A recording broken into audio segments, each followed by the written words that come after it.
এবার ফলা বিয়া করাইছে দাউদকান্দি। কি কান্দি? দাউদকান্দি। এবারে এমন বুদ্ধিমান বেয়াই পাইছে, এই বেয়াইয়ে চান্দিরাতে গেলে এবারে বেয়াই এত মেহনত করে আইছে, নিশ্চয়ই খিদা আছে, রেডিমেড যা আছে খাইয়ালাম। তো রেডিমেড যা আছে খাইয়াল, তো রেডিমেড একটা মানুষের ওর খিদা থাকে, মূলার দ্বারা দিয়ে হুটকি দিয়ে রাঁধছে, এরপরে গিয়ে কচু শাক রাঁধছে, এরপরে গিয়ে ডাইল রাঁধছে, এইটা দিয়ে বেয়াইয়ে খাওয়াইছে। এবার আপনারা বলতে হবে সান্দিনার বেয়াইয়ে কি জিতছে না ঠকছে? মা কথা না, জিতছে না ঠকছে? সান্দিনার বেয়াইয়ে একটু সহজ সরল বেআইন মশাল লাগবেন না, আইসে পরে জিগাইতে আছে কি দিয়া খাওয়াইছে বেয়াইয়ে? কয় রেডিমেড। বেয়ার তো টান বেশি তো আমার লাগিয়া, ও কইছে রেডিমেড খাইয়া লাইতাম। টান বেশি? হ্যাঁ, আপনি বেয়ার চালাকি ধরতেন পারবেন? বেয়াই বাতাসা ছাড়া ইয়া পড়ছে, কয় মনে নাই হেই বেয়াই না আমার। আপনি এই বেয়াইয়ে বুঝে আপনার টান বেশি দিকে রেডিমেড খাওয়াই লইছে। কয় হ, কয় তো রেডিমেড কিতা খাওয়াইছে? কয় মূলার দ্বারা দিয়ে হুটকি দিয়া আর কচু শাক আছে আর ইয়া ডাইল দিয়া।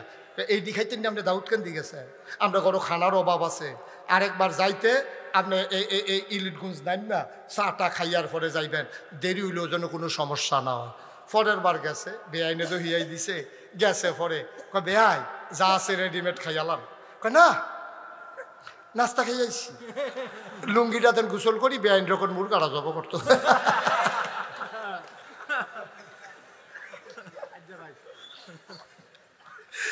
এখন এই দাউদকান্দির বেয়াইয়ে কি জিতছে না ঠকছে রে? সান্দিনার বেয়াইয়ে জিতছে।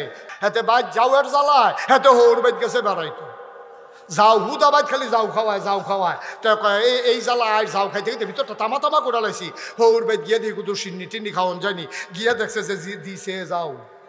হোর বাইত গেছে পরে শুরু করছে যাও দিয়া। তো যাও দিয়া যখন দিছে তো বাদ যেই যাওয়াটা জ্বালায় হোর বাইতে এলাম, সেই যাও দিয়ে ভাই হোর বাইতো শুরু হয়েছে। তেমনি ঠেলা দিয়া কইছে নিহি খায়েঙ্গে। ওই নিহি খায়েঙ্গের লগে যে আঙ্গুলের মধ্যে যে কুতুর লাগছে, এটা মুহ দিয়ে দেখে মিডা লাগে।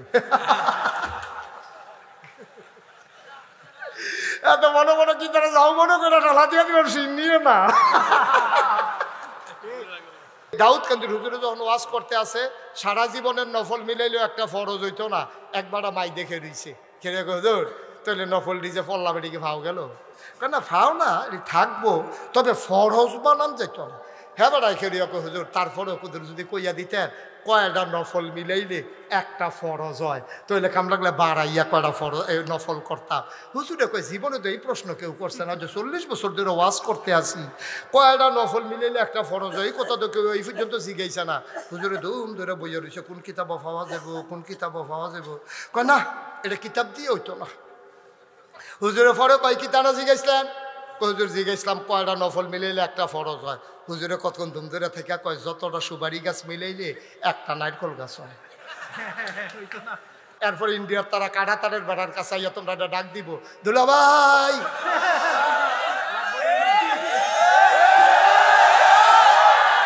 দুগলা ফেস নিয়েন, আমরা কয় নিহি খায়েঙ্গে শহীদ তলে, ঠিক কিনা কলাবেন? কথা তো হুনচ্ছা, কথা তো হুনচ্ছা, তাহলে ইন্ডিয়ার তারা আমরা ফেস দিয়া ডর দেখাইতে পারলো না, ঠিক কিনা আমার আল্লাহ রাব্বুল আলামিন কুরআনুল কারীমে কত সুন্দর করে ওয়াজ করে দিলেন। আল্লাহ বলেন লা ইন শাকারতুম লা আযীদান্নাকুম। ও দুনিয়ার মানুষ, নিয়ামত পেয়ে যদি শুকরিয়া আদায় করবে, যেই নিয়ামত পেয়ে শুকরিয়া আদায় করবে, শুকরিয়া আদায়ের কারণে ওই নিয়ামত আমার আল্লাহ আরো বহুত গুণে বাড়িয়ে দেবেন। বলেন সুবহানাল্লাহ। আমার আল্লাহ যা বলেন তা করেন নাকি করেন না? কম কম না বেশি বেশি? প্রমাণ আছে নাকি নাই? কুরআনুল কারীমে 30 পারায় সূরা বুরুজের শেষ অংশে আল্লাহ কত সুন্দর করে ওয়াজ করে দিলেন। আল্লাহ বলেন ফাআলুল লিমা ইউরিদ। আমার আল্লাহ এমন আল্লাহ, তার যা মন চায় ওই কাজটাকে আমার আল্লাহ বেশি বেশি করে দেন। বলেন সুবহানাল্লাহ। আল্লাহ দুনিয়ার মানুষের মতো না, দুনিয়ার মানুষ বলে একটা করে আর একটা, ঠিক কিনা? দুনিয়ার মানুষ অসুখে পড়লে একরকম, ভালো হয়ে গেলে আরেক রকম, বিপদে পড়লে একরকম, বিপদ দূর হয়ে গেলে আরেক রকম। দুনিয়ার মানুষ ক্ষমতায় থাকার সময় একরকম, ক্ষমতা চলে গেলে আরেক রকম, ঠিক কিনা? আমাদের আন্দাজ নেই, এই মুখে দিয়ে যাই তাই কইতে থাকে। টেলিভিশনটা খুললেই, পত্রিকাটা খুললেই দেখা যায় খেলা হবে, আছে নাকি নাই? একটা এরকম একটা কথা কইলে সারে, তুমি খেলতা ফারবা কি ফারবা না এটা বুঝ করে কখন লাগে না? হ্যাঁ, ওপেন হার্ট সার্জারি ওই হয়েছে, দুইজনে দইরা খেলা করান লাগে, হ্যাঁ তো কয় খেলা হবে। খেলতো পারে, হ্যাঁ খেলতো পারে। ফলাফাইনে যখন মারো নামছে অহন হেবাটার আর বিছাইরা পাওয়া যায়, অহন ফলাফাইনে এক সাইডটা গোল দিতে দিতে দড়ি গিটটাইয়া শেষ, খেলা আর শেষ হয় না, ঠিক কিনা কম? মুসলমান মন দিয়ে শোনো, আমাদের মানুষগুলো ক্ষমতায় থাকতে একরকম, ক্ষমতা চলে গেলে আর একরকম, ঠিক কিনা? আল্লাহ তাবারক ওয়া তাআলা তিনি যা বলেন তিনি তাই করে দেন, তিনি ওয়াদা খেলাফ করেন না। ওয়াদা খেলাফ করা আমার আল্লাহর জন্য শোভা পায় না, ঠিক কিনা? তিনি নিজেই নিজের ব্যাপারে ওয়াজ করে দিলেন। আল্লাহ বলেন, ইন্নাকা লা তুখলিফুল মিআদ। আমার আল্লাহ এমন আল্লাহ, তিনি যা ওয়াদা করেন, ওয়াদার খেলাফ করা আমার আল্লাহর জন্য শোভা পায় না, ঠিক কিনা? এই আল্লাহ আছেন নাকি নাই? ছিলেন নাকি ছিলেন না? থাকবেন নাকি থাকবেন না? আমার এই আল্লাহ কয়জন? জোরে কন, আর জোরে, মধুর সুরে, সবাই মিলে মন প্রাণ উজাড় করে, গলা ছেড়ে দিয়ে মধুমাখা কণ্ঠে আকাশ বাতাস প্রকম্পিত করে, চান্দিনার জমিন কাঁপিয়ে দিয়ে রাতের নিস্তব্ধতা ছিন্ন ভিন্ন করে। চলো ওই আল্লাহকে সবাই মিলে একটা ডাক দেয়, আল্লাহ। ও প্রাণের আল্লাহ, খুঁজে খুঁজে দেখলাম, সব কিছুর মতো পাইলাম তুমি লাম ইয়ালিদ ওয়ালাম ইউলাদ ওয়ালাম ইয়াকুল লাহু কুফুয়ান আহাদ। তিনি কারো থেকে জন্ম নেন নাই, কাউকে জন্ম দেন নাই। বন্ধু, দুনিয়ায় পীরের মতো পীর হয়, নেতার মতো নেতা হয়, মন্ত্রীর মতো মন্ত্রী হয়, আমার আল্লাহর কি মতো হয়? ওয়ালাম ইয়াকুল লাহু কুফুয়ান আহাদ। তার মতো নাই, তার লয় নাই, তার ক্ষয় নাই, তার শুরু নাই, তার শেষ নাই, তার আদি নাই, তার অন্ত নাই, তার দিগন্ত নাই, তার ডেস্ট্রয় নাই। তিনি ছিলেন, তিনি আছেন, তিনি থাকবেন, তিনি কয়জন? চলো সবাই মিলে আবারও সবাই মধুমাখা কণ্ঠে জানিয়ে দেই।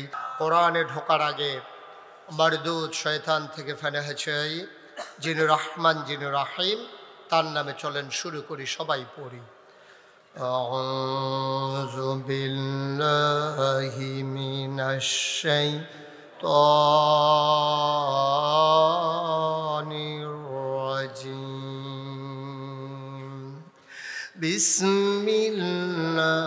বিসমিল্লাহির রাহমানির রাহিম।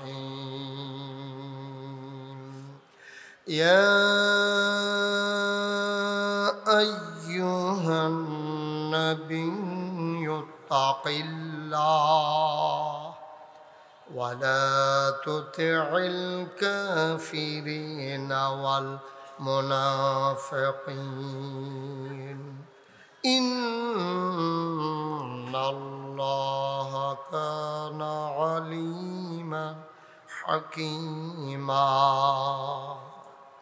আমার আল্লাহ রাব্বুল আলামিন কোরআনুল কারীমে 21 পারায় সর্বশেষ একটা সূরা দিয়েছেন। সূরার নাম রেখেছেন সূরা আহজাব। এই সূরা আহজাব মদিনায় অবতীর্ণ। এখানে আয়াত আছে ৭৩টা, রুকু আছে 9টা, বলেন সুবহানাল্লাহ। আয়াত কত? সবাই মুখস্থ করে ফেলতে হবে। আয়াত কত? রুকু। সূরা কি মাক্কি না মাদানি? মাদানি সূরা। সূরার ভিতরে 73টা আয়াত, 9টা রুকু। আল্লাহ বলছে ইয়া আইয়ুহান নবী, হে নবী। আল্লাহ নবীকে ডাকলেন, বললেন হে নবী। মুফাসসিরিন কিরাম ঐকমত্য পোষণ করেছেন, যদিও নবীকে ডেকেছেন, কিন্তু এই শুধু নবী এখানে এই আল্লাহর ডাকের আওতায় না। এখানে নবীর যত উম্মত, যত দুনিয়ার মানুষ, কিয়ামত পর্যন্ত যারা আসবে, কোরআনের প্রতিটি আয়াত, প্রতিটি বাণী, যেটা আমাদের জন্য হচ্ছে শিক্ষা। এই কোরআন হচ্ছে আমার তোমার জীবন বিধান, পথ চলার পথেও যদিও ডেকেছেন ইয়া আইয়ুহান নবী, হে নবী। ডাকের ভেতরে আমরাও যেন পড়ে গেছি, বলেন আলহামদুলিল্লাহ। আল্লাহ বললেন ইয়া আইয়ুহান নবী, হে নবী, ইত্তাকিল্লাহ, আপনি ভয় পাবেন শুধুমাত্র, কেবলমাত্র, একমাত্র আল্লাহকে। সুবহানাল্লাহ বলবেন না? ভয় পাবেন কাকে? কথা কয় না, ভয় পাবেন কাকে? এই কথা ডাকে ডেকে ডেকে আল্লাহ বলতেছেন নবীকেও, নবী আপনার কাছে অনেক কিছু আসবে, আপনার বিরুদ্ধে টিটকারি হবে, মস্কারা হবে, আপনার বিরুদ্ধে মামলা হবে, হামলা হবে, জেলখানায় থাকা লাগবে, আপনারে মানুষগুলো মস্কারা করবে, আপনার মৃত্যুর জন্য তারা ফাঁদ পাতবে, আপনাকে অযথা তারা হয়রানি করবে, আপনার কথাগুলো নিয়ে তারা ট্রল করবে, তারা টিকটক করবে, আপনার কথাগুলো নিয়ে তারা তামাশা করবে, মস্কারা করবে, আপনাকে ভয় দেখাতে চাইবে নানানভাবে, নানান শ্রেণী। ইত্তাকিল্লাহ, আপনি মনে রাখবেন আমি আল্লাহ আপনাকে বলছি, আপনি কাউকে, ওই প্রশাসন বলেন, ওই যান্ত্রিক এই আপনার যারা ক্ষমতার মসনদে আছে ওরা বলেন, প্রশাসন বলেন, র্যাব, গোয়েন্দা, কর্মকর্তা, কর্মচারী, যত ধরনের প্রভাবশালী, ক্ষমতাশালী, এলাকার সর্দার, পুঁজিপতি, রাষ্ট্রপতি, যারাই যেখানে ক্ষমতাসীন থাকুক, আপনি মনে রাখবেন কাউকে আপনি ভয় করবেন না, কুছ পারোয়া নেহি, আপনি ভয় করবেন শুধুমাত্র, কেবলমাত্র, একমাত্র আমার আল্লাহকে। ঠিক কিনা বলেন? মুসলমান, কাউকে ভয় করা যাবে না। ভয় করলে ঈমান নিয়ে কবরে যাওয়া যাবে না। আজকে যদি আমি এখন সুদের বিরুদ্ধে কথা বলি, এই এলাকায় যারা সুদখোর ওরা বলবে হুজুর কি একটা ওয়াজে পারে আর পারে না, আমি পারলেই কি আর না পারলেই কি, আমি যে এত বলতে আছি তারপরও তো আপনি ছাড়েন না। সুদখোর আমার ওয়াজে সন্তুষ্ট হবে না, এইটাই স্বাভাবিক, ঠিক কিনা? এমনকি তারা গুপ্ত হত্যার পরিকল্পনাও করতে পারে, এমনকি তারা আক্রমণ করতে পারে, নানানভাবে বেইজ্জতি করতে পারে, মাহফিলেরই হেগুল দিয়ে একটা সিল্লান দিতে পারে যে যেহেতু সুদের বিরুদ্ধে ওয়াজ হয়েছে, ওয়াজ তো আমার উফরাইয়া ফরতে আছে, একটা সিল্লান দে, তো সিল্লান দিলে সকলে দৌড় দিব, মাহফিল শেষ, তে বাচ্চা গেছে, তার চৈতন্যতার। মুসলমান, কেন আল্লাহ এই কথা নবীকে বললেন যে কাউকে ভয় পাবেন না? নবী কি কাউকে ভয় পায় নাকি? কথা বলা লাগলো কেন? কারণ হলো নবী যখন দ্বীনের দাওয়াত দেওয়া শুরু করলেন, 3 দল মানুষ নবীর বিরুদ্ধে একেবারে খড়গহস্ত। 3 দল মানুষ নবীকে নানানভাবে নানান প্রস্তাব দিয়া থামিয়ে দিতে চেয়েছে, মৃত্যুর হুমকি দিয়েছে, মেরে ফেলবে ঘোষণা দিয়েছে, যেন কোনোভাবেই নবী ভয় না পায়। আল্লাহ তাবারক ওয়া তাআলা নবীর মনে বিশ্বাস জাগিয়ে দিচ্ছেন, ওয়ালা তুতিল কাফিরিনা ওয়াল মুনাফিকিন, ভয় তো পাবেনই না মুনাফিক কাফের যারা, তাদের অনুসরণ অনুকরণ করাও যাবে না, ঠিক কিনা? আপনি বলতে গেলেই সমস্যা, আপনি বলতে গেলেই সমস্যা, আপনি চুপ থাকেন, এটা অনেক ভালো। আর এমন কাজ করেন যেটাতে কোনো সমস্যা নেই। নবী যখন বললেন সাফা পাহাড়ের পাদদেশে, নবীজি যখন বললেন ও দেশবাসী, আমার গোষ্ঠীর মানুষেরা, আমার রক্তের অংশরা, আমার যারা এলাকাবাসী, দেশবাসী, তোমরা আমাকে বলো আল আমিন, তোমরা আমাকে বলো সাদেক, আমি বিশ্বাসী, আমি সত্যবাদী। এই কথাগুলো তোমরা যখন ঘোষণা দাও, আবার আমি তোমাদেরকে যদি বলি কুলু লা ইলাহা ইল্লাল্লাহ, তোমরা সবাই পড়ো লা ইলাহা ইল্লাল্লাহ। ভাই বুঝার জন্য বলতেছি, খরগোশের মতো কান খাড়া করে, মাছের মতো নিষ্পলক নয়নে দয়া করে একটু শুনুন, একটু বুঝুন। আমি যদি এই যে আল্লাহর নবী বলছেন পড়ো লা ইলাহা, কথা বললেন লা ইলাহা ইল্লাল্লাহ, এই কথা বলার সাথে সাথে আপনারা সবাই বলতে হবে সব কাফেরারা মক্কায় যারা ছিল তারা কি খুশি না বেজার? কথা কোন, খুশি না বেজার? হ্যাঁ, সংখ্যা একেবারে মাইনরিটি, সামান্য কিছু লোক খুশি হয়েছে যারা দিন নিজের জীবনে গ্রহণ করেছে। ওরা ছাড়া মাইনরিটি যারা, মেজরিটি যারা, মাইনরিটি একটা সংখ্যা সামান্য কয়েকজন, তারা খুশি হয়েছে। আর বাকি সবাই মিলে টিটকারি মস্কারা, ও এতদিনের ঘুমর বাড়িছে, ফাগড়ি বেন দে তাই নে, মনে হয় যেন কত্তরা মুসল্লি, এতক্ষণে তাই নে খাইছে ধরা। আমরা তো এতদিন বুঝছি না এই বাপ ধরে সেটা উনি কি করতে আছে। এখন আমাদের বাপ দাদার ধর্মের মুখে সুনকালিমা খাইতে আছে, 360 দেবদেবীর বিরুদ্ধে কথা কয়, লা ইলাহা ইল্লাল্লাহ, আল্লাহ সারা বিলে কোনো ইলাহা নাই, মাহবুদ নাই, মাশুক নাই, মাউজুদ নাই, মাকসুদ নাই, রাহমান নাই, রাহিম নাই, তিনি ওয়াদুদ নাই, রাজ্জাক নাই। সামান্য কয়েকজন লোক ছাড়া একজনও নবীকে সমর্থন করে নাই। সবাই টিটকারি মেরেছে, মস্কারা মেরেছে, মারতে ধরেছে। আবু জেহেল তো বারবার রক্ষা যায়, নবীজিরও ঘুষি দিব, কয়েকবার গেছে, তো আবার কয়েকজনে ধৈর্য রাখে। তো ঝগড়ার সময় আমরা দেশেও দেখছি লাগলে ধৈর্য রাখে, আমি কই ধৈর্যেন না, দুইজনে যদি লাগ গেলায় প্রথমে ধৈর্যেন না, প্রথমে সাইডা দিয়ে দুইজনে দুইটা খাইয়া বুঝো ঘুষি কারে কয়, এরপরে ধাক্কাইও দেখবেন ফাটাইতেন না। এই যখন টান দিয়া ধরে তার রেস্কো বাড়ে, তাই লাগনের লেগিয়া আরো শরীরের ভিতরে রেস্কো আইয়ে, এরপরে যদি আর ধরুন্যাটা যদি বেরিয়েই তো হয়, তে মনে হয় যেন দুনিয়াটা তামা করে লাগবো, একটা খাইয়াইলে তার কন্যাইও আর ফাটাইতেন না। তাই আবু জেহেল করছে কি, নবীজিরা বারবার মারতে যায় আর সবাই মিলে ধরে রাখছে। আবার আবু জেহেল আবার ভয়ও পায় যে এখন যদি আমি নবীজির গায়ে আঘাত করি, নবীর চাচা আমির হামজা, নবীর চাচা আবু তালেব, নবীর চাচা আবু লাহাব, নবীর বংশ বনু হাসিম গোত্রের লোকেরা সবাই যারা আছে, আমি মোহাম্মদের একটা ঘুষি দিলে যদি হগলে ফিরাইয়া একটা করে দেয়, তা আমি দেন একটা ভাগে পড়ে কয়টা, একটার জায়গা তো আর একটা থাকে না, অনেকগুলো তো ফেরে যায়। এইটা আবার ডরায়। এর ভিতর দিয়ে নবীর চাচা আবু লাহাব একেবারে পাথর নিয়ে হাতে ঢিল মেরেছে এবং জঘন্য একটা গালিও দিছে, বলছে ইয়া মোহাম্মদ তাব্বালাক, ও মোহাম্মদ তোমার ধ্বংস হোক। নাউজুবিল্লাহ বলবেন না? জোরে বলবেন না নাউজুবিল্লাহ? আবার আপনারা রায় দিবেন, ১,৫০০ বছর আগে যারা নবীকে গালি দিল, মারতে গেল, পাথর মারল, আজকে ১,৫০০ পরে এই ২০২৫ সালে ১২ই জানুয়ারি আবার আপনারা রায় দিবেন, নবী কি খারাপ মানুষ ছিলেন? নবী কি সন্ত্রাসী ছিলেন? নবী কি বাসের ভিতরে আগুন দিছিলেন? নবী কি ক্ষমতা দখল করতে চাইছিলেন? চান্দিনা বাজারে ভিড় দখল দিছিলেন? তাহলে নবীরে মারতে গেল কেন? কারণটা কি? একটাই তখন শুধু কারণ ঘটেছে, নবী বলেছেন তোমরা পড়ো লা ইলাহা। আচ্ছা, তাইলে এই কথা বলার কারণে নবীরা তারা মারতে ধরে, গালি দেয়, ধ্বংস করতে চায়।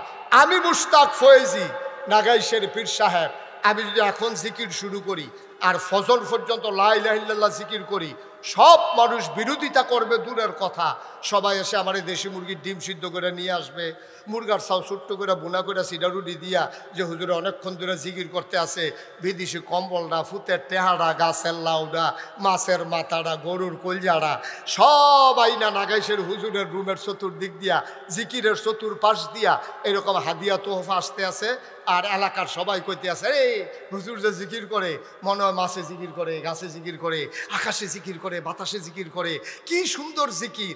আমি জিকির করলে বাধা তো আসেই না, বরঞ্চ আমার হাদিয়ার অভাব হয় না। আর নবীজি ঠিক এই জিকিরটা করার কারণে নবীজির উপরে আঘাত আসলো, গালি আসলো, ওরা মারতে ধরলো, তাইলে বুঝা যা গেল কুসকুস কালা হায়, ঠিক কিনা কম? বুঝা গেল আমার জিকির আর নবীজির জিকির এক জিকির না, কারণ আমার জিকিরে কারো কিচ্ছু আসে যায় না। আর ওরা বুঝে ফেলেছে নবীর জিকির মানে হচ্ছে সাংঘাতিক জিকির। আবু জাহেল বুঝেছে আমি এখন সমাজের নেতা, আমি এখন সর্দারি করি। মোহাম্মদের সুন্দর চরিত্র, একটা মিশা কথা কয় না, আগের রাইতে এই বিচারের নাম দিয়া আগের রাইতে টেহা খায় না, আমানতে টেহা মাইরা খায় না, রাস্তার গম আইছে এডিও খায় না, হগিন্ডি বেডির লেগে বিস্কুট আইছে, আমরা হেতারা হেই বিস্কুট খাইয়া বইয়া রয়েছে, ঠিক কিনা? এখন তারা দেখছে মোহাম্মদের যে চরিত্র, সুবহানাল্লাহ বলবেন না? আমার নবীজির যে চরিত্র, যেই সুন্দর অনুপম আদর্শ, কি সুন্দর তার হাসি, কি সুন্দর তার চেহারা, কি সুন্দর তার ব্যবহার, কি মজার তার এই মেহমানদারি, এই মানুষটা যদি সমাজে কায়েম হয়ে যায় তাইলে আমি আবু জাহেলের সর্দারি এই সমাজে আর চলবে না, ঠিক কিনা কন? কথা না ঠিক কিনা কন? এটা স্বাভাবিক জিনিস, এটা স্বাভাবিক জিনিস। সব অসতের মেলার ভিতরে একজন মানুষ যখন সৎ হিসাবে প্রকাশ পায় তখন অসৎ মানুষগুলো ডেস্ট্রয় হয়ে যায়, সততা বিজয়ী হয়ে যায়। কিন্তু আমাদের দেশে কি জানেন, অসতের এত মেলা হয়েছে, সৎ মানুষের এখনো কোনো দাম নাই, ঠিক কিনা কম? মনে করেন সব এই মাঠের ভিতরে হাজার হাজার মানুষ, আপনারা সবাই কাপড় চুপড় পরে আসছেন। এখন যদি একটা লোক একবার উলঙ্গ হইয়া, নিচেও কিচ্ছু নাই উফরেও কিচ্ছু নাই, একবার উলঙ্গ এই মাঠের মাঝখানে আইয়া যদি দাঁড়ায়, তা আমরা সবাই মিল্লা উনার থেকে আরম্ভ করিয়া আমি মাহবুবুর রহমান আশরাফি ভাই, প্রিন্সিপাল হুজুর, আমরা এখানে যারা আছি সবাই কি বলবো? সবাই বলবো একটা অসভ্য কইতাইয়া মাই দেখে রইছে, তার শৈলকটা কাপড় চুপড় নাই, বার করতারে কইব কি কইব না? কথা না কইব কি না কন? কারণ যেহেতু আমরা সবাই কাপড় পরে রাখছি, এখন একটা উলঙ্গ মানুষ আসলে সে হবে অসভ্য। কিন্তু সবাই যদি আমরা উলঙ্গ হইতাম, একটা মানুষের গাওয়ারও এই নাগেশের ফিসাব থেকে আরম্ভ করিয়া মনে করেন কারো গায়ে এক টুকরা কাপড়ও নাই, এর ভিতরে যদি দিয়ে একজন লোক কাপড় পরে আইয়ে, আমরা সবাই মিললে তারে কি কয়া অসভ্য না প্রত্যেকটা টানা তুনা ফেসে বাড়াতে টানা তুনা ফেসে ইহেরও বইছে। এখন এই জাহিলিয়াতের জমানায় কারবার হয়েছে এইটা। সব অসভ্যের মেলার ভিতরে একজন সভ্য নবী, তাকে তারা গ্রহণ করতে পারে নাই, সবাই মিলে তারা মারতে গেল, ঠিক কিনা কন? মুসলমান মন দিয়ে শুনুক, নবী দাওয়াত দেওয়ার সাথে সাথে তিন দল মানুষ নবীর বিরোধিতা শুরু করে দিল। এক দল হলো তৎকালীন সমাজের সমাজপতি যারা, তৎকালীন সমাজের নেতা যারা, এক নম্বরে ওরা বিরোধিতা করলো। কারণ হলো ওরা জানে আমার নবীর শাসন যদি আল্লাহর শাসন যদি কায়েম হয়ে যায়, সৎ লোকের শাসন যদি কায়েম হয়ে যায়, আর এই জমিনে যদি আল্লাহর আইন বাস্তবায়ন হয়ে যায়, তাইলে আবু জাহাল, আবু লাহাব, উতবা, সায়বা কারোর পাত্তা থাকবে না, ঠিক কিনা? এই জন্য এক নম্বরে দাঁড়ালো ওরা যারা তৎকালীন সমাজের নেতা ছিল। দুই নম্বরে বিরোধিতা করলো কারা? যারা টাকাওয়ালা, কোটি কোটি টাকার মালিক ছিল। তারা বুঝে ফেলেছে যদি দিন কায়েম হয়ে যায়, শতকরা 2.5 টাকা হারে কেউ ইচ্ছা করে জাকাত দিলে দেবে, নাইলে তার থেকে জাকাত আদায় করা হবে। সুতরাং সে বুঝে ফেলছে এত মেহনতের টাকা ইসলামের নাম দিয়ে আমার কাছ থেকে নিয়ে যাওয়া হবে। এই জন্য তৎকালীন পুঁজিপতি টাকাওয়ালা যারা, তারা ঘোষণা দিয়ে দিল, টাকা নাও, ইসলাম থামা, ঠিক কিনা কন? এখনো একটু কথা কয়েন, আপনি কিন্তু 2-3 বার কথা কইছেন আমি দেখছি। হ্যাঁ, একটা শব্দও করেন না, বিরক্ত করেন, আমার সময় আমি পাবো কম। এটার ভিতরে দিয়ে আপনারা ফেরিঘাটের তারার মতো কাম করলে কারবার হইব? কথা তো একটা মনে পড়ছে, এটা কি কইলে তা? আমি না একবার ওয়াজও গেলাম মাওয়ার হেইফারো, পদ্মা নদীর হেইফারো ভাই। তা আমারে যখন দাওয়াত দিছে পরে আমার যারা বন্ধু বান্ধব অনেকে কয়, হুজুর এটাকে আপনি নতুন না আরো আগে গেছেন? আমি আবার প্রথম যাইতে আসি। তখন কিন্তু আপনার ওই পদ্মা সেতু চালু হয়েছে না, তখন ওই লঞ্চে ফালন লাগে অথবা স্পিড বোর্ডে ফালন লাগে। তো এই তান্ডি কয় যে সাংঘাতিক বিষয়, হ্যাঁ না হ্যাঁ ন কইলাম, আপনারা দেখবেন হোটেলওয়ালারই সবচেয়ে বাটফাট। আমি কই কী রহ? কয় খানাফাতো বোয়াই দিয়া ওকে সাইডা টাইডা মজা করে খানা দিয়া, যখন মাইতফাতো গিয়া সারবেন, খাওয়া অর্ধেক হয়েছে, আটকে একটা ইয়া কইব লঞ্চ সাইডা দিতে আছে, তারপরে তো হালাই দিয়া যাবেন হেতেন বইয়া বইয়া খাইতে আছে। আমি কই যাও, কইয়া দিচ্ছেন ভালো হয়েছে, তাইলে আমিও যাইতে বুদ্ধি করে যাই। তা আমি যখন গেছি পরে আমারে যেমনে হ্যাঁ ডাকারাই করে মনে হয় যেন ফ্রি খাওয়ায়। ভিতরে আসেন, আসেন, সেটা ডাল ভাত খান, কোনো সমস্যা নাই। মনে হয় যেন ওই দাওয়াত খাওয়াইতে আছে আমারে। তো এরকম ডাইকা ডুইকা নিয়ে বয়াইছে। ম্যানেজারটা আমার ডাইকা কি চিনছে না চিনছে কইতে পারতাম না, তখন আমার তো পরিচিত নাই। কারণ ওই ইয়ার পরে না আমার চিনাটা একটু বাড়ছে। হ্যাঁ, ওই ইয়ারটা যে কইসলাম যে হে ইয়ারটার পরে না, ইয়ারটা কন যেত না, তোমরা যত কথা কেউ ইয়ারটা আর কন যেত না। হন এমনি বড় বিপদে আছি, চিন্তা করছি একটা বুর্খা কিনালাম। তোমরা যা শুরু করছ, আমি সাংঘাতিক বিপদে আছি। মার হাবা কয় না রে।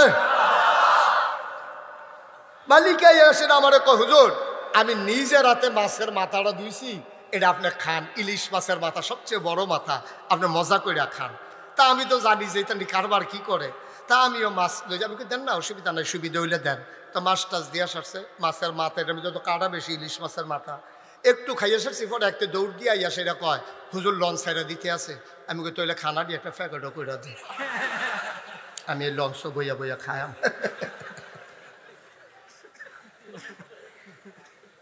টেনশনের দরকার নাই, দাও দাও। একটু দেরি হইব, তাহলে আমি কই খাইয়ে উঠি। মুসলমান মন দিয়ে শুনো, এক নম্বরে তৎকালীন জমানায় যারা সমাজের নেতা তারা আমার নবীকে বাধা দিল। 2 নম্বরে যারা টাকাওয়ালা তারা চিন্তা করলো যে এই টাকা যদি এইভাবে বৈধ অবৈধ কামাই, ইসলাম আসলে এই অবৈধ কামাই আর থাকবে না, মন যা চায় তা করা যাবে না। এই জন্য টাকাওয়ালা পুঁজিপতি যারা, তারা চিৎকার করে ঘোষণা দিল, টাকা দাও, মোহাম্মদের ইসলাম থামাও। ঠিক কিনা কন? একদিন আম্মাজান আয়েশার ঘরের ভিতরে একজন আনসার মহিলা আয়েশা দেখে যে নবীজির জিজ্ঞেস করছে, আম্মা ও আম্মা, নবীজি যে ঘুমায় বিছানাটা আমাকে একটু দেখাবেন, কেমন বিছানায় তিনি ঘুমায়।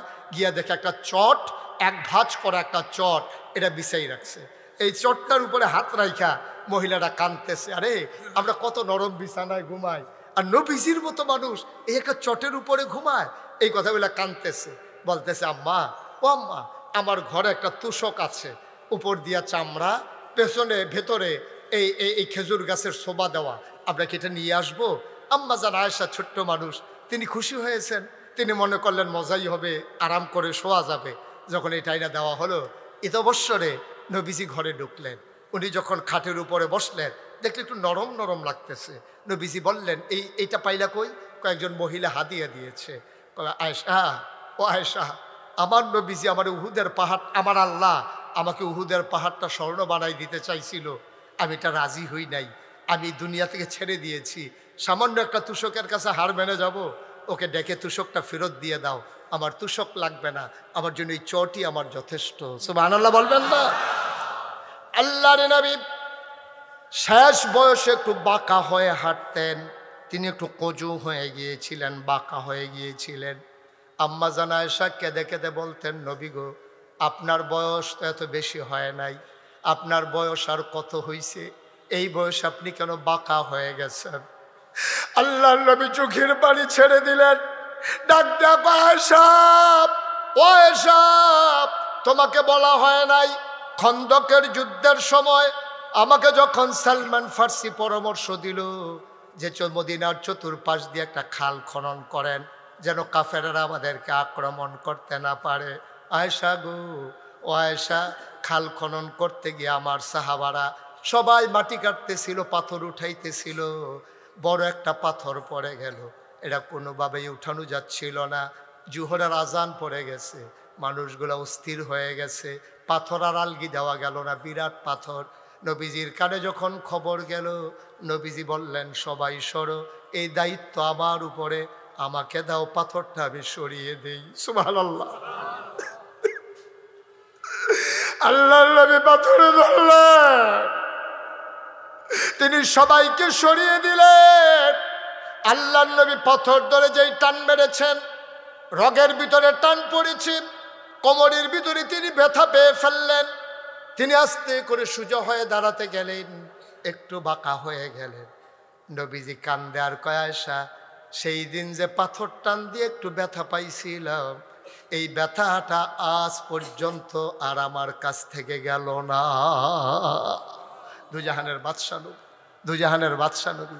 ভাই, ইবনে তাফসির ইবনে কাসির, একটা বিশ্ববিখ্যাত তাফসির, ইবনে কাসির দামিশকি রহমাতুল্লাহ আলাই, তার একটা হাদিস এনেছেন সেখানে নবীজির। এই হাদিসটা এত রেয়ার, আমি আর কোথাও অনেক জায়গায় খুঁজছি, আমি হাদিসটা আর পাই নাই। সেখানে ইবনে কাসির দামিশকি রহমাতুল্লাহ আলাই বলেন, একবার নবীজি বসে আছেন, এমন সময় একজন বেদুইন আরব, দূর মরুভূমির গ্রামের একটা আরব মুসলমান আসছে নবীর দরবারে, এসে বলতেছে, আসসালাতু ওয়াসসালামু আলাইকা ইয়া রাসূলুল্লাহ, আসসালাতু ওয়াসসালামু আলাইকা ইয়া হাবিবাল্লাহ।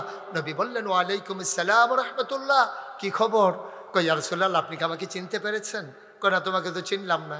কই আমি দূর মরু প্রান্তরে একেবারে অজপাড়া গায়ে নিবৃত পল্লীতে বর্ডার বেল্টে আমার ঠিকানা, আমি একবারে সাইডে আমার বাড়ি, সবসময় তো আসতে পারি না, এজন্য আপনি আমাকে দেখেন কম, আপনারেও আমি দেখি কম। নবীকেও একটা খুশির খবর নিয়ে এসেছি। আল্লাহর নবী বললেন, কিসের খুশির খবর?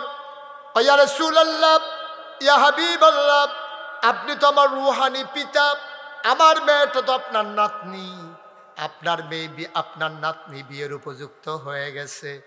আমি একটা ভালো ছেলে পাইয়া, নামাজি পরহেজগার, অনেক সুন্দর উত্তম চরিত্রের অধিকারী একটা মানুষ পাইয়া তার জন্য বিয়ে ঠিক করে ফেলেছি, বিয়েও হয়ে গেছে।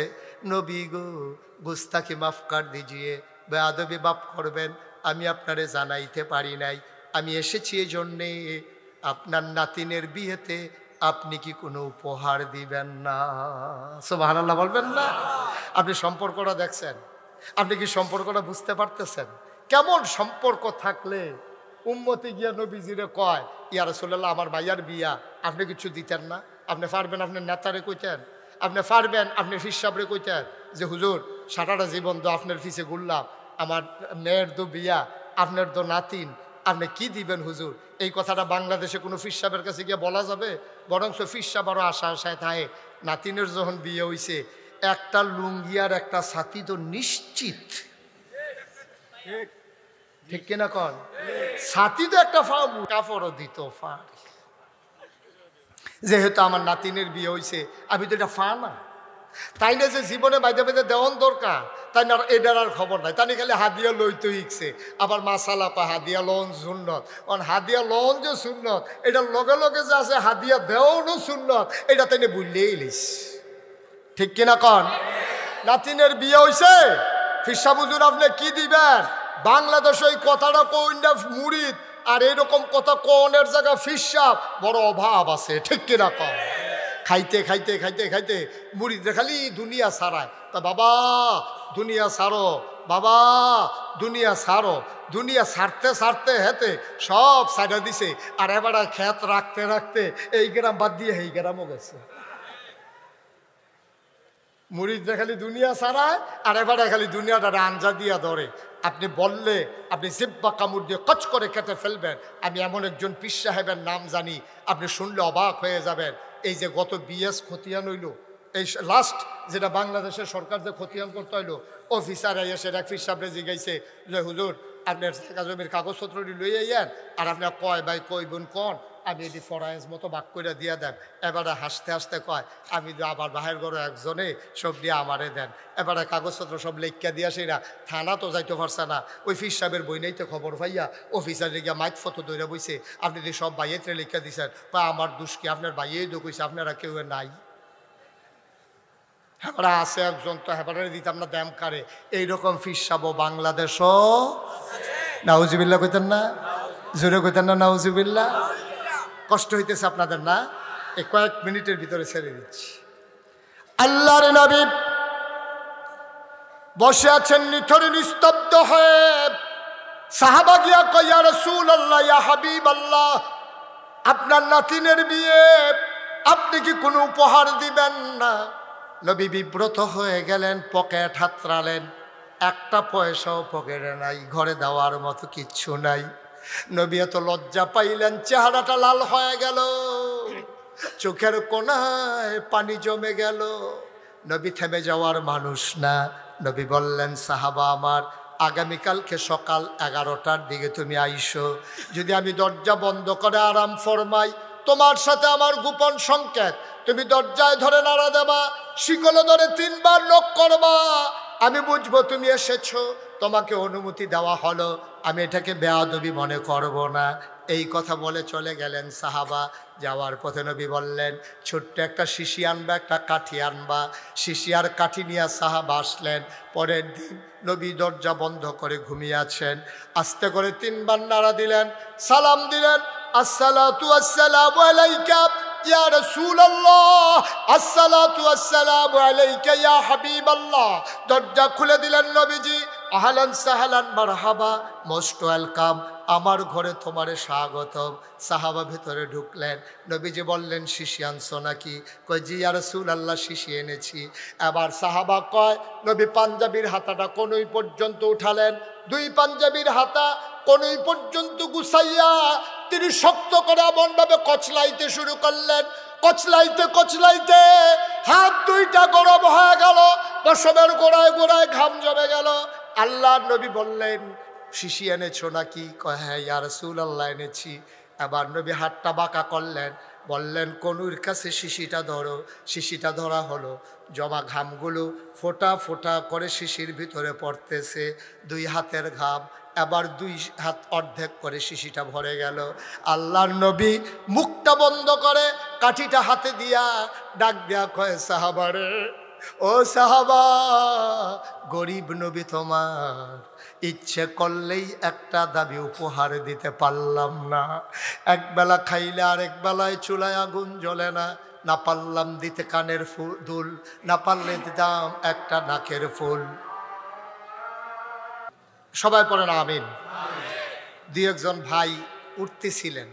এটা না, এরকম না, বিষয়টা এরকম না। প্রস্রাব তো ধরতেই পারে। আপনি ঢাকা থেকে বাসে উঠছেন, প্রস্রাব ধরছে, চান্দিনা আসার আগ পর্যন্ত কতবার আপনি কইছেন কন্ট্রাক্টরে কই গেট লক, চাকরি থাকতো না।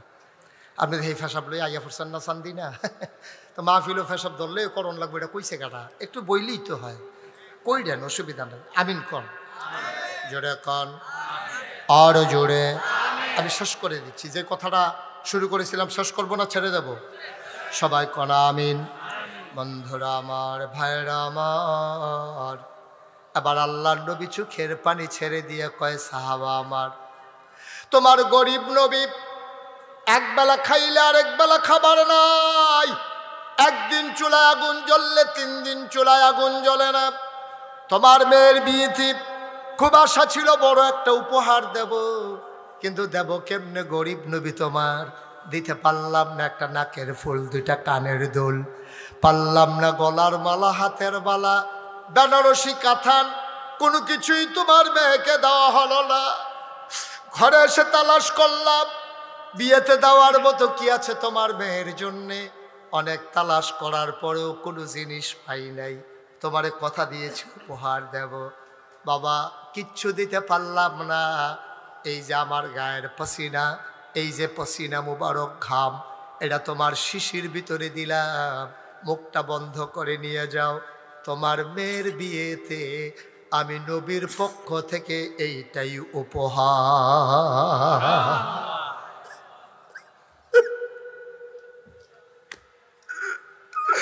কি নবী আমার, এই নবী তোমার আমার নবী, কলিজার ভিতরে মায়ায় ভরা। আল্লাহ কোরআনুল কারীমে কত সুন্দর করে ওয়াজ করে দিলেন, ফাবিমা রাহমাতিন মিনাল্লাহ, ফাবিমা রাহমাতিন মিনাল্লাহি লিনতা লাহুম ওয়ালাউ কুনতা ফাজ্জান গালিজাল কলব লানফাদ্দু মিন হাওলিক ফাআফু আনহুম ওয়াস্তাগফির লাহুম وشاورهم في الأمر فإذا عزمت فتوكل على الله إن الله يحب المتوكلين। কলজাটা ভরা নবীর মায়া, দুনিয়ার মানুষের জন্য, সমস্ত প্রাণীর জন্য মায়ার মায়া। এই নবী বিয়েতে কিচ্ছু দিতে পারলেন না। নিজের গা থেকে ঘাম মুবারক বের করে 1 শিশি ঘাম ওই উবাদুইন আরবের হাতের ভিতরে দিয়ে কয়, এইটাই তোমার মেয়ের বিয়েতে উপহার। সাহাবা মাথা নিচু করে বাড়ির দিকে রওনা করলেন। মেয়েটা বাড়ির আঙ্গিনায় দাঁড়িয়ে আছে, নবী উপহার দেবে, বাবা নিয়ে আসবে। ছোট্ট মেয়ে একেবারে কিশোরী মেয়ে, মেয়েটার মনে বড় আনন্দ, নিশ্চয়ই নবী ভালো একটা উপহার দেবে। উপহার পেতে কান্না ভালো লাগে। মেয়েটা অপেক্ষমান, বাবা কেন আসে না? বেলা পড়ে যায়, বাবা কেন আসে না? দূরে মরুভূমির মাঝে তাকিয়ে দেখি একটা মানুষ ক্লান্ত পরিশ্রান্ত হয়ে আগায় আসতেছে। বাড়িটা ছিল বিচ্ছিন্ন একটা জায়গায়। মেয়েটা যখন দেখলো, দূর থেকে বুঝলো আব্বা আসতেছে, মেয়েটা দিল দৌড়, মাঠের মাঝামাঝি চলে গেল, বাবাকে জড়িয়ে ধরলো।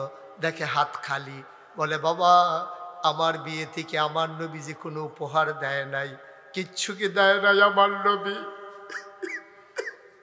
লোকটা কান্দে আর কয়, হবে তোর ভাগ্য বড় ভালো, তোর মতো মেয়ে আসমানের নিচে জমিনে আর আছে কিনা আমি জানি না, সবচেয়ে দামি উপহারটা তুই পেয়ে গেছস।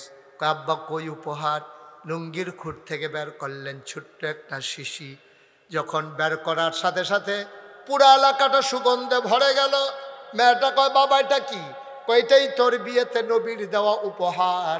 নবী নিজের হাতে ঘাম বের করে তোর জন্য শিশিতে ভরে দিয়ে দিয়েছেন। মেয়েটা খপ করে হাতে নিল, চোখে মুখে লাগালো, বুকে লাগালো, চিৎকার করে কয়, বাবা গোটা পৃথিবীটা যদি নবীজি আমারে দিত আমি এত খুশি হইতাম না, নবীর গায়ের আতর পেয়ে আমি যত খুশি হয়েছি।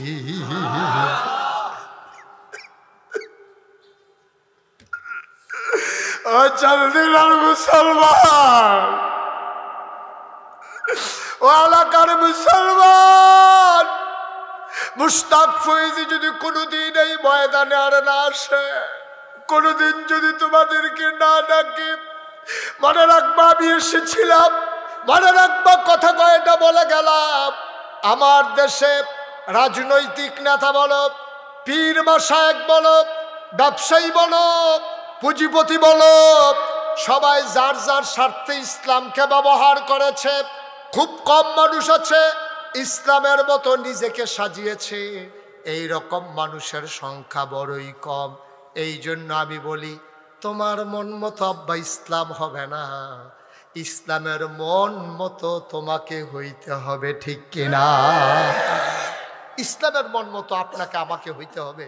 বাবা এইটা যদি আপনি মেনে নিতে পারেন, এটা যদি ডিটারমাইন্ড হন, আপনি যদি সিদ্ধান্ত নেন যে হ্যাঁ আমি আমার পীরকে ওইক্ষণ পর্যন্ত মানব যিনি যতক্ষণ পর্যন্ত ইসলামের মৌলিক বিষয় আপোষ করেন না ততক্ষণ পর্যন্ত আমি আমার পীরের সাথে আছি। আমি যখন দেখব আমার পীর নামাজের দিকে উৎসাহিত করে না, আমার পীর রোজার দিকে উৎসাহিত করে না, আমার পীর সুদখুর ঘুষখুর মদখুর সমান তালে সবার থেকে হাদিয়া নেয়, আমি বুঝবো এই পীর পীর না, এই পীর পীর নামের কলঙ্ক, ঠিক কিনা বলো? এইটাই যদি আমরা সিদ্ধান্ত নিয়ে আগাই যেতে পারি, এটাই যদি সিদ্ধান্ত নিয়ে আগাইতে পারি, মৌলিক বিষয়ে কখনো তো ফারাক থাকতে পারে না, কোনো মতবিরোধ থাকতে পারে না। কেন? আপনি নামাজের ব্যাপারে তো কোনো দ্বিমত নাই।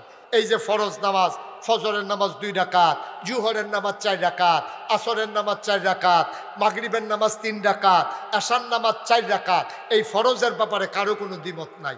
আমি যদি এখন বলি আজকে যেহেতু এত বড় মাহফিলের আয়োজন হয়েছে, আমরাও সবাই আলেম ওলামারা আসছি, মঞ্চে, মঞ্চের পার্শ্বে, ডাইনে বামে, মাদ্রাসায় এত বড় বড় আলেম, আজকে সবাই মিললে আমরা সিদ্ধান্ত নিলাম মাহফিলের দিনে তো এখন আর কাজকর্ম নাই, আর নামাজ তো ভালো জিনিস, এটা তো আর খারাপ জিনিস না।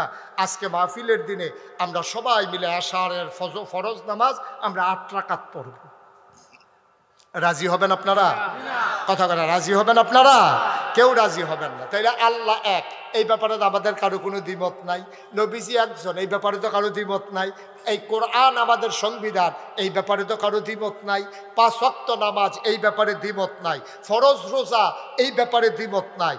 ওয়ালিল্লাহি আলান নাসি হিজ্জুল বাইতি মান ইসতাতা ইলাইহি সাবিলা, সামর্থ্য থাকলে হজ করা, এই ব্যাপারে দ্বিমত নাই। ওয়া আতুজ যাকাত, যাকাত প্রদান করা, এই ব্যাপারে কারো দ্বিমত নাই। দ্বিমত কোন জায়গায়? কেড়ায় খেরুইছে, কেড়ায় বইছে। ও ঠিক ঠিক কর না কেন? আপনি তো কোনটা ঠিক কর না, আপনি বললাম মাহফিলটা ধরে দিলাম, ঠিক নি রে? এই বাংলাদেশে কোথাও আপনারা এই পর্যন্ত শুনছেন যে নামাজি বেনামাজি ফিটাফিটি করে 5 জন হাসপাতাল? কথা কোন সত্য? শুনলেও কইবেন না, শুনলে না কইবে। আমি শুনছি না ভাই, হোক আমি ফরসিম ফেল ফিরা কইতাম পারাম, আমি এই পর্যন্ত কোনখানে শুনছি না যে নামাজি বেনামাজি ফিটাফিটি হয়েছে, এর ভিতরে 5 জন হাসপাতালও গেছে, এরকম কোথাও হয়েছে? আচ্ছা হাসপাতালে গেলে গেছে, না গেলে হুদা ফিটাফিটি হয়েছে, এরকম হয়েছে নি? নামাজি বেনামাজি তর্কাতর্কি হয়েছে, এরকম হয়েছে নি? নামাজি বেনামাজি ঝগড়া লাইতেছে, এরা বেনামাজির একটা মসজিদ দিয়া লাইছে, নামাজির একটা মসজিদ দিছে, এরকম হয়েছে নি? তাহলে নামাজি বেনামাজি ফিটাফিটি নাই, নামাজি বেনামাজি তর্কাতর্কি নাই, নামাজি বেনামাজি ঝগড়া করে 2 মসজিদ হইছে না, কিন্তু বাংলাদেশে কেডায় মিলাদের ভিতরে খের হইছে, কেডায় বইছে, এইটা লইয়া ফিটাফিটি হইছে, মানুষ হাসপাতালও গেছে, আবার 2 মসজিদ হইছে। ঠিক কিনা? আমরা কই আছি? আমরা এত বোকা, একেবারে বেহতারের লাশ সীমানাত সাহসটল বইয়া যে হড় হড় করে হুদ্দা ফাও, বুদ্ধি নেই তো। বুদ্ধি থাকলে তোমারে বুঝি বেআইয়ে মুলার দ্বারা দিয়ে হুটকি দিয়ে খাওয়াই দিছে। কথা যেটা মনে পড়ছে এটা কি কইলে তা আর আইনা নাই, একটা সারা ভাড়া লাগাই দিয়া যায় গিয়ে বেআইয়ে বেআইয়ে। এবার ফলা বিয়া করাইছে দাউদকান্দি। কি কান্দি? দাউদকান্দি। এবার এমন বুদ্ধিমান বেআই পাইছে, এই বেআইয়ে শান্তিরাতে গেলে হেবারে বেআই এত মেহনত করে আইছে, নিশ্চয়ই খিদা আছে, রেডিমেড যা আছে খাইয়ালাম। তো রেডিমেড যা আছে খাইয়াল, তো রেডিমেড একটা মানুষের ওর খিদা থাকে, মুলার দ্বারা দিয়ে হুটকি দিয়ে রাঁধছে, এরপরে গিয়ে কচু শাক রাঁধছে, এরপরে গিয়ে ডাইল রাঁধছে, এইটা দিয়ে বেআইরে খাওয়াইছে। এবার আপনারা বলতে হবে সান্দিনার বেআইয়ে কি জিতছে না ঠকছে? মা কথা কেনা জিতছে না ঠকছে? সান্দিনার বেআইয়ে একটু সহজ সরল বেআইন মশাল লাগবেন না, আইসে পরে জিগাইতে আছে কি দিয়া খাওয়াইছে বেআইয়ে? কয় ওই রেডিমেড। বেআর তো টান বেশি তো আমার লাগিয়া, ওই কইছে রেডিমেড খাইয়া লাইতাম। টান বেশি? হ্যাঁ, আপনি বেআর চালাকি ধরতেন পারবেন? বেআই বাতাসা ছাড়া আইয়া পড়ছে, কয় মনে নাই হেই বেআই না আমার। আপনি এই বেআইয়ে বুঝে আপনার টান বেশি দিকে রেডিমেড খাওয়াই লইছে। কয় কয় তো রেডিমেড কিতা খাওয়াইছে? কয় মুলার দ্বারা দিয়ে হুটকি দিয়া আর কচু শাক আছে আর গিয়া ডাইল দিয়া। এই দিখাইতেন না আপনি দাউদকান্দি গেছে, আমরা কোনো খানার অভাব আছে।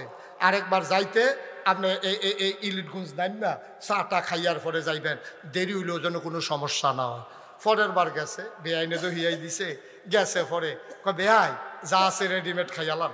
কয় না, নাস্তা খাইয়াইছি, লুঙ্গিটা দেন গোসল করি, বেআইন রকম মুড় কাটা জব করতো।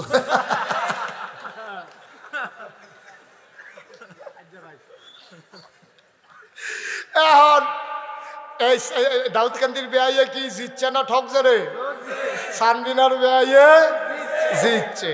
শয়তানে তো খারা আদুবুম মুবিন, এটা হলো শয়তানের হেডকোয়ার্টার। হ্যাঁ, তো চ্যালেঞ্জ করছে তোমার বান্দা কেমনে জান্নাত যায়, আমি এটা চাইয়া দিতে আসি। এই কথা কইনা শয়তানে তোমার তো আকাম কুকামও লাগাই দিছে।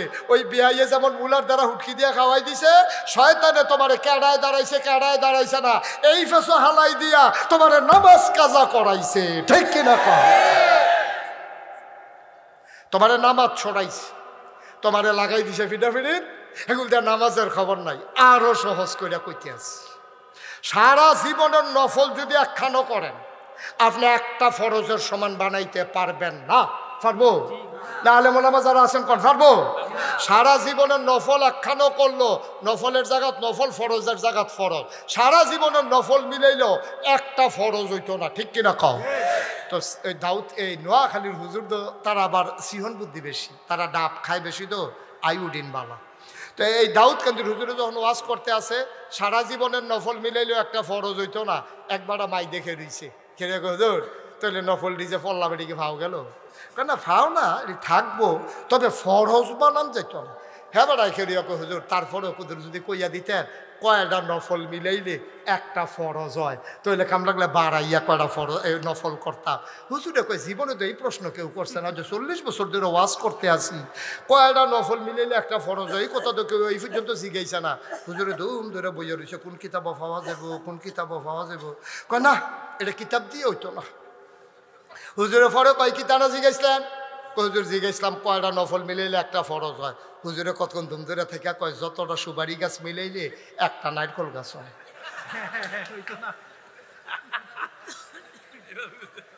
1 কোটি সুপারি গাছ মিলাইলে তুমি যেমন একটা নারিকেল গাছ বানাইতে পারবা না, সারা জীবনের নফল মিলাইলে ফজরের একটা সাজদার সমান বানাইতে পারবা না, ঠিক কিনা? তোমার নফল লাগাই দিয়া ফরজ তরক করাইতে আছে। তুমি দাউদ কান্দির বেআইয়ের শখ করো পড়ছ, তোমারে মুলার দ্বারা হুটকি দিয়া দিয়া খাওয়াইতে আছে। তুমি ফানা হইলা মুরগা, তোমারে লাগাই দিছে মুলার দ্বারা দিয়া হুটকি দিয়া। আব্বা তুমি বুঝছো না তোমারে যে কি ধরা খাওয়াইছে। শয়তান নানান সুরতে তোমার কাছে আইয়ে কোনো শয়তান করলাম দুই জাতের, এটা আপনারা শুনছেন না বোধ হয়, মিনাল জিন্নাতে ওয়ান নাস। শয়তান জিনের ভিতরে আছে, মানুষের ভিতরে আছে। এখন যেতে চুরি করতো আইয়ে জোতা, মসজিদও যেতে চুরি করতো আইয়ে, হাতে কোনো গলার বিদ্যে লেহা থাকে না সুর, হাতে কোনো একটা বাট ফাইরা ভাব ধরে আইয়ে না, হাতেও বিশের একটা পাঞ্জাবি গাও দেয়, হাতেও বিশের একটা টুপি মাথাত দেয়। কারণ তে জানে টুপি মাথাত না দিয়া গেলে মানুষের সন্দেহ করে লাইব, পাঞ্জাবি না গাও দিলে সন্দেহ করে লাইব। এর লেগে জোতা চুরেও জোতা চুরির আগে দিয়ে একটা ভাব ধরে।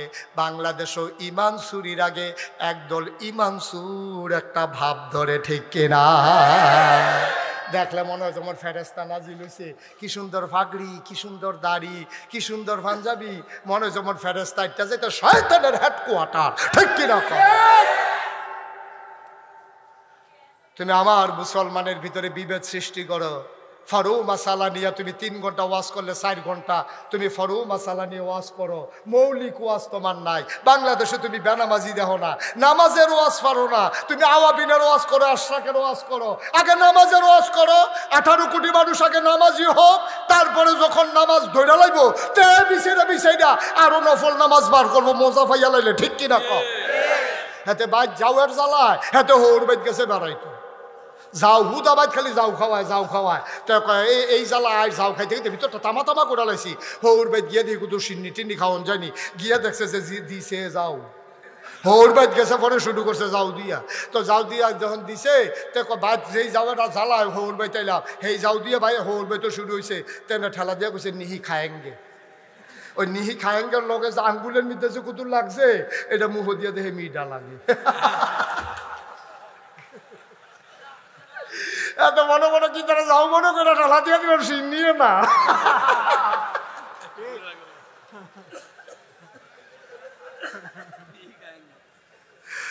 ও চান্দিনার মানুষ মন দিয়ে শুনো, তুমি যাও আর সিন্নি আখ্যানো করো না। তোমার এই সিন্নিতে যাও লাগাই দেওয়ান গেলে তোমার বড় লাভ। ও ভাই হাতে ধরে বলে যাই, পায়ে ধরে বলে যাই, আজকে মুসলমান একটা ক্রাইসিস পিরিয়ড ওভারকাম করতেছে। এর ভিতরে দয়া করে বিভেদ সৃষ্টি কইরো না, বিভেদ সৃষ্টি কইরো না, বিভেদ সৃষ্টি কইরো না। মৌলিক বিষয়গুলো সবাই এক হয়ে যাও। আমাদের আল্লাহ কয়জন? নবী, কোরআন, ইসলাম একটা, কেবলা সব আমাদের এক। আমরা কেন দলে দলে আজকে অনেক? ভাই যতদিন তোমরা অনেক থাকবা ততদিন তোমরা মাইর খাবা। সবাই মিলে এক হয়ে যাও, আমার ইসলামের দিকে চোখ তুলে তাকানোর কারো সাহস থাকবে না, ঠিক কিনা? সব মিলে এক হয়ে যাও।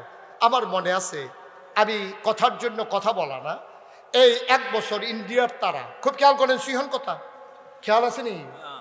এই সিহন কথা কইতেছে হন, 1 বছর ইন্ডিয়ার তারা আমরা তারার একটা ধমক দিছি যে তোমরা দেশের গরু ফাড়াইতাম না, বর্ডারে শক্ত চেক হবে, দেখি আবার তোমরা করতে কুরবানি দাও।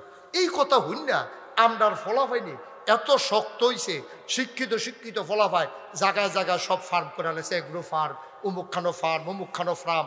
হ্যাক ফার্মের ভিতরে 100, 200, 150 গরু, হ্যাক গরু কি মাশাল্লাহ। অহন কুরবানি দিয়া সমীক্ষায় দেখা গেল যে গরু আরো উফুরছে। ইন্ডিয়াতে একটা গরু আনন্দ লাগছে না, সব আনা লাগতেন না। একতার এই রেজাল্ট। আমরা যদি এক হয়ে যাই তাইলে পার্শ্ববর্তী দেশগুলা আমাদের দিকে চোখ রাঙানোর সাহস পাবে না। আমরা যখন অলস হয়েছি হেতারা তখন টিটকারি মারা শিখছে। আপনি যখন বইয়া বইয়া খাওয়া শিখছেন হেতারা তখন আপনার হুমকি দেয়, ফেস নিবানি, রৌন নিবানি, আইও। ওই যে সুইটটা ফলাফাইনের মতো আর কি, তোরে খেলাত লইতাম না, তুই লজেন বিষত্তা কেড়ে তোরে খেলাত লইতাম না, এই কারবার আর কি। আরে বাড়া তোরা যে আমরা কুতুর বড় বড় কস ফেস নেমনি রোড নেমনি আমরা কি মাক না নি রে আগে টেহার ফলে না ফেস দি দেশ ঠিক কিনা ক তো তোমরা যদি মনে করো দিতা না তো আমরা ফোলাফাইন দিয়ে আবার ওই গরু ফালনের মতো শুরু করুন লাগবো আর কি আমার কথা তো তোমরা শুনো না চান্দিনার তারা যে কথা শুনো দেখবা ইন্ডিয়ার ফেলার চাওয়ানো লাগতো না আমরা সবাই এখানে যারা আছে আমি থেকে শুরু করে একেবারে মাহবুবুর রহমান আশরাফি ভাই এবারে আরও বড় বড় এখন আলেম ওলামার থেকে আরম্ভ করিয়া সবাই মিল্লা আমরা সর্বোচ্চ 24 ঘন্টার ভিতরে মাত্র 1 ঘন্টা জমিনে কাজ করব। আমরা পেঁয়াজ গাছ লাগাবো, আমরা রসুন লাগাবো, আমরা কাঁচা বইস লাগাবো, ধনিয়া পাতা লাগাবো। তারপরে আমরা কি করব, বাড়ির পিছে যে গাতাটা আছে এটা লেবার লইয়া অথবা জিফুতরে লইয়া এটারে সুন্দর করে গাতা কইরা কয়টা তেলাফিয়া ফালাই দেবো। তেলাফিয়া আর আম্মারে কয়াম, আমরা যার যার ওয়াইফরে কয়াম যে যার যার উড়ান আছে উড়ানের ফইডার কোনাটা দিয়া কয়টা লাগার দানা কয়টা সয়ের দানা লাগাই দিব। আমরা নেট কিনা দেন, যেহেতু আমরা গৃহস্থী করি না, নেট দিয়া এই লাউ হইব সই হইব আমরা হ্যানতে আম্মা লাউয়ের ডোকা ফাইরা সই ফাইরা এরপরে ওই তেলাফিয়া মাছ হ্যানতে দইরা এরপরে শহীদ তলিতে কাঁচামরিচ আর এই ধন্যা এই কি কয় পেঁয়াজ ফুল্লা ফুল্লা কাঁচামরিচ ফাইরা দিয়া ধন্যা পাতা সিটা দিয়া রে ঠিক কিনা ক গাতারতে তেলাফিয়া দইরা নেব, শহীদ তলেতে ফেস তৈরি লই আইব, কাঁচামরিচ ফাইরা দিয়া ধন্যা পাতা সিটা দিয়া এরপরে খাসির দানা আমরা যেদিন সই গাছ নামাইব খাসির দানা টাসির দানা নামাইয়া আমরা ফেস শহীদ তলে। এরপরে আমি দেখতাম আগে আমরা ছোটবেলায় আমরা এই রসুন করতো, রসুন বেরিয়েতে চুলের মতো বেনি বানাইয়া ওই তরকের লগে রুয়ার লগে নিয়ে বান ঠিক রে আম্মায় হ্যানটা নামাইয়া শেষা দিয়া এই ডাইল বাগার দিয়া লাইতো।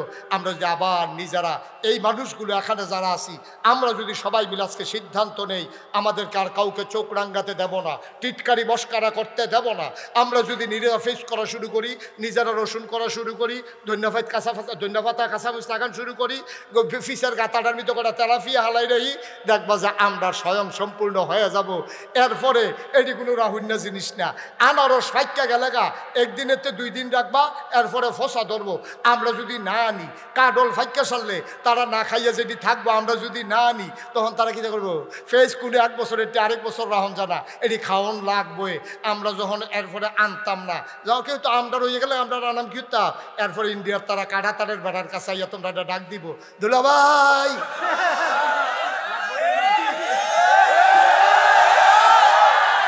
দুগলা ফেস নিয়েন আমরা কয় নিহি খায়েঙ্গে শহীদ তলে ঠিক কিনা কলাফেন কথা দেখুন হচ্ছা কথা তো হুনচ্ছা তইলে ইন্ডিয়ার তারা আমরা ফেস দিয়া ডর দেখাইতে পারলো না ঠিক কিনা আজকে চলো এই 56,000 বর্গ মাইলের বাংলাদেশ টাকনাফ থেকে তেতুলিয়া রূপসা থেকে পাথুরিয়া আবার 18 কোটি মানুষ।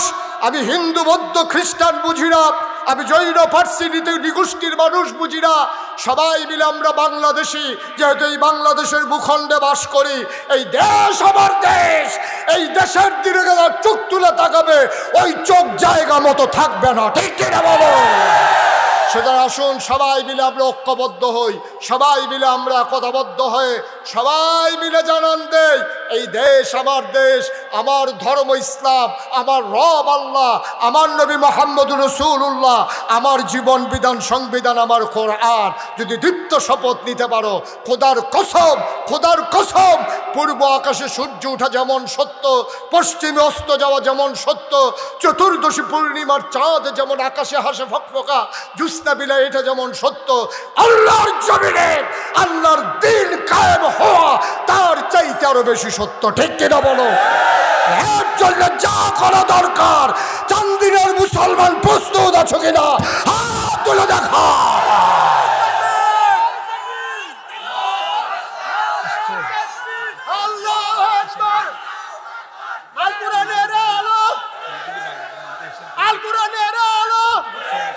সবাই পড়েন আমিন। নামাজ পড়ব আমার প্রিয় ভাই বাংলাদেশের প্রথিত যশা আলেমে দ্বীন বিশিষ্ট আলোড়ন সৃষ্টিকারী বক্তা সাদিকুর রহমান আল আজহারি তিনি আমাদের মাঝে এসে তার শরীফ এনেছেন। আলহামদুলিল্লাহ বলবেন না? ওয়াজ শুনলে বুঝবেন ওয়াজ কারে কয়। আমার টিকি আর ওয়াজ আমি তো আই যাই আপনার লোকে খাতিরা সেল লেগে আর কি ওয়াজ ওইব এখন আইতে আছে ওয়াজ। সাদিকুর রহমান আল আজহারি উনি ইনশাল্লাহ আপনাদের সামনে আসার পর পর আলোচনা করবেন নামাজের পর পর সাথে সাথে। আচ্ছা আমার এক ভাই আমার মসজিদ, আপনারা তো জানেন সবাই, আমার মসজিদের একটা বিরাট কাজ ধরেছি, 30 কোটি টাকা। আমার এক ভাই 500 টাকা আমার মসজিদের জন্য, রুমের ভিতরে এক ভাই। সবাই দোয়া করেন, টাকা বড় কথা না, সবাই দোয়া করেন আল্লাহ যেন আমার মসজিদটাকে কবুল করে। 30 কোটি টাকার মসজিদ আল্লাহ যেন কবুল করে, আমি সবার জন্য দোয়া করি। আসসালামু আলাইকুম। আগামী 17ই জানুয়ারি নাগাইশ দরবার শরীফের মাহফিল, আগামী 17ই জানুয়ারি নাগাইশ দরবার শরীফে।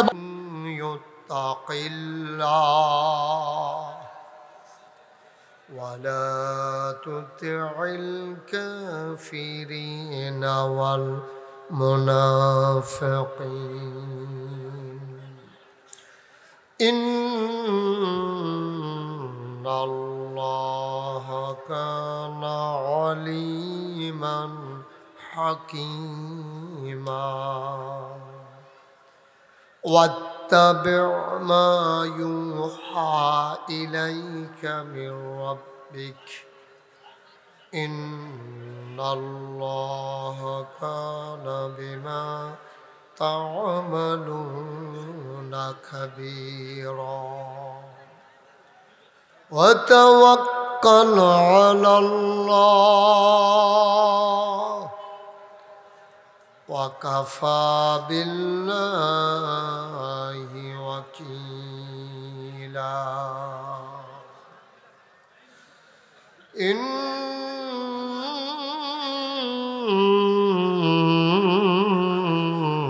الله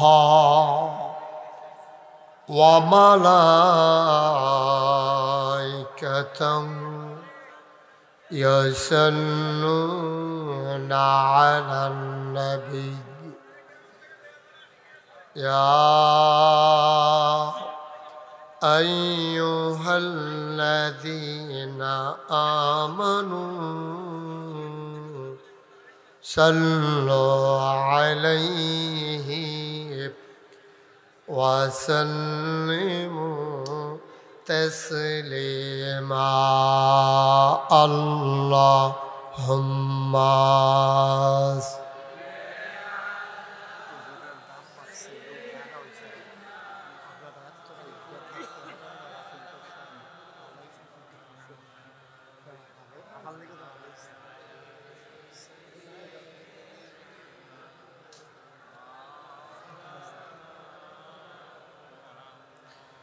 জোরে সুরে মহব্বতের সাথে গলা ছেড়ে দিয়ে পড়ুন আল্লাহুম্মা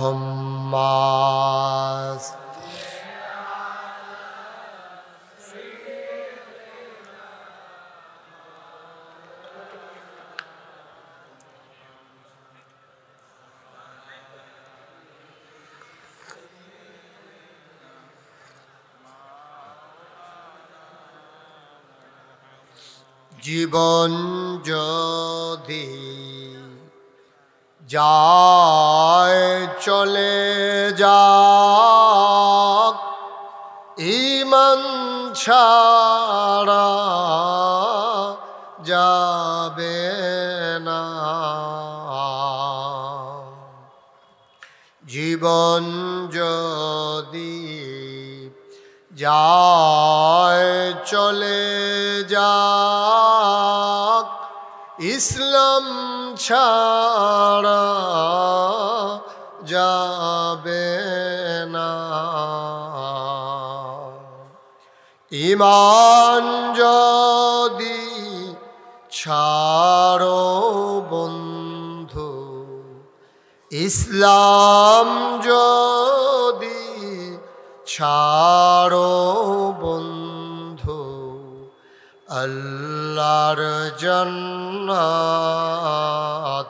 পাবে না আল্লাহুম্মা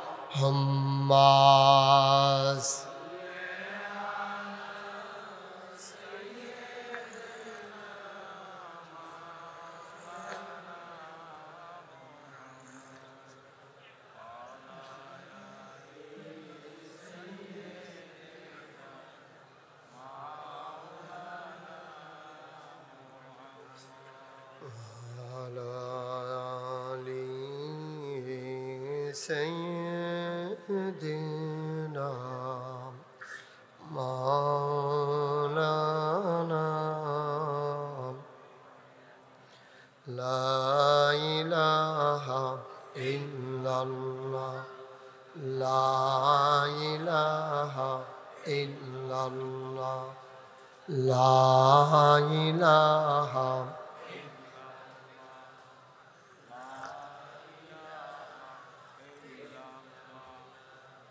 لا إله لا إله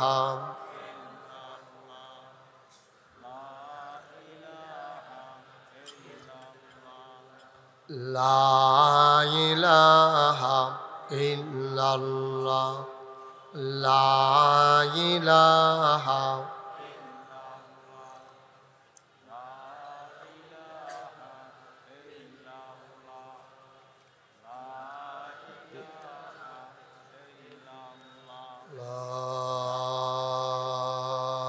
إله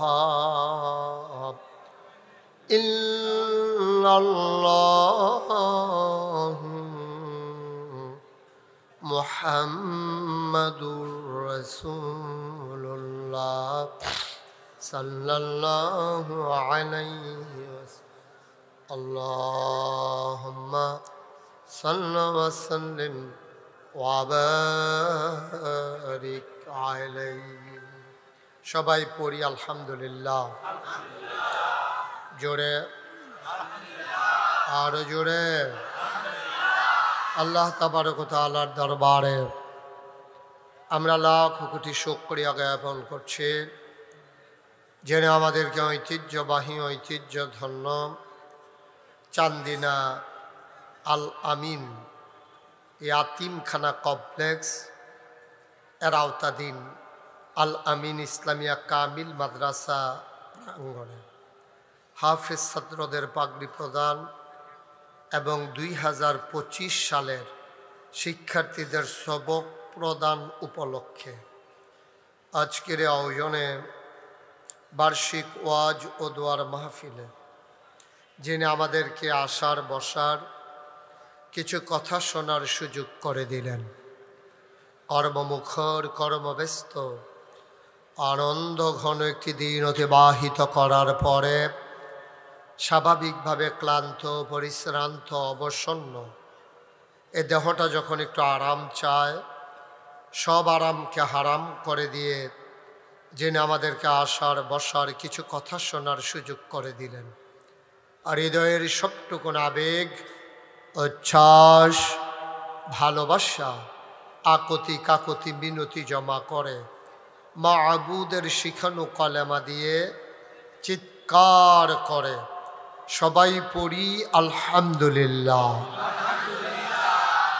জনাব সাহেবে সদর আজকের এই মাহফিলের জনাব সভাপতি পীর কামেল আলহাজ হজরত মৌলানা আয়াজ আহম্মদ জুবাইরি সিদ্দিকী আল কুরাইশি জৈনপুরী আজকের মাহফিলের প্রধান আকর্ষণ আমার পরে যিনি গুরুত্বপূর্ণ আলোচনা করবেন আমার দ্বীনী ভাই আমার প্রিয় ভাই হৃদয়ের মণিকোঠায় যার বাস আন্তর্জাতিক খ্যাতিসম্পন্ন মুফাসসির কোরআন হযরত মৌলানা সাদিকুর রহমান আল আজহারি আজকের মাহফিলের আয়োজক যিনি আমাদেরকে টেনে টেনে নিয়ে এসেছেন আজকের হোস্ট এ মাদ্রাসার সম্মানিত প্রিন্সিপাল ভারপ্রাপ্ত এক সময় এই চান্দিনা মুরাদনগর দেবিদ্বার পার্শ্ববর্তী দাউদকান্দি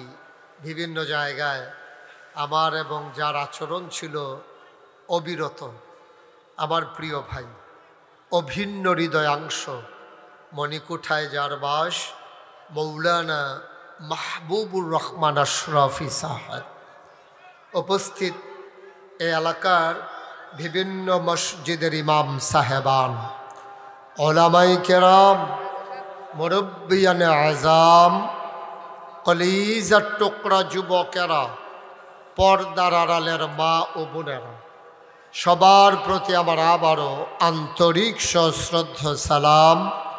আসসালামু আলাইকুম ওয়া রাহমাতুল্লাহি ওয়া বারাকাতুহু।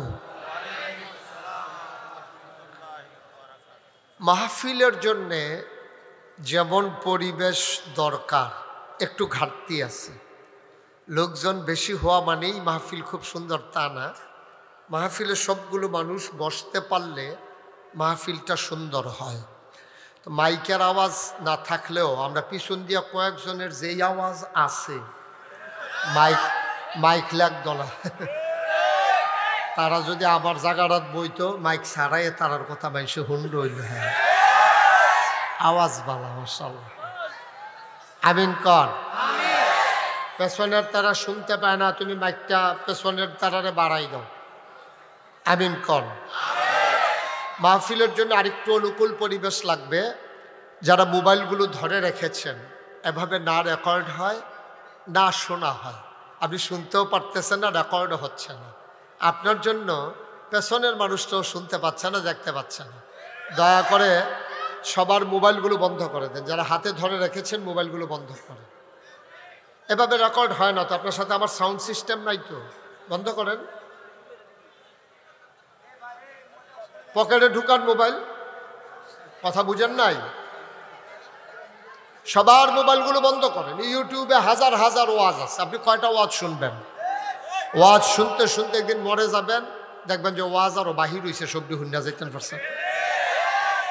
আরে আপনি কি মোবাইলটা বন্ধ করতে এতক্ষণ লাগছে? কি হয়েছে তোমার? পকেটে ঢুকা ওটা। হ্যাঁ, মনে করছো অন্য হুজুর।